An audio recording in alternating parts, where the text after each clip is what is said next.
எதில் இன்வெஸ்ட் பண்ணால் பெஸ்ட்டுன்னு பார்க்கறது முன்னாடி எதில் இன்வெஸ்ட் பண்ணால் எவ்வளோ ரிட்டர்ன்ஸ் வரும்னு ஃபஸ்ட்டு பார்க்கலாம்.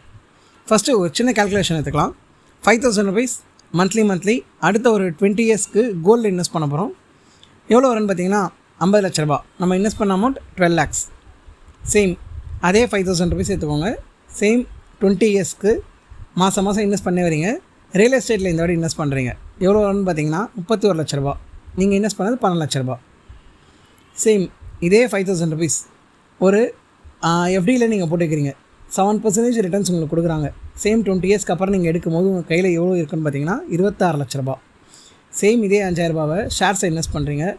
ஷேர் மார்க்கெட்டை ஃபுல்லாக கற்றுட்டு பயங்கரமாக ஷேர் மார்க்கெட்டில் ஒரு புலி ஆகிட்டு நம்ம இன்வெஸ்ட் பண்ணுறோம்.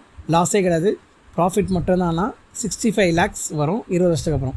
மியூச்சுவல் ஃபண்டில் போட்டால் 50 லட்ச ரூபா வரும் 20 வருஷத்துக்கு அப்புறம். அதுவும் நம்மளோட ஃபண்டை செலெக்ஷனை பொறுத்து இருக்குது. அப்போ வேறு இதில் தான் இன்வெஸ்ட் பண்ணணுன்றீங்களா?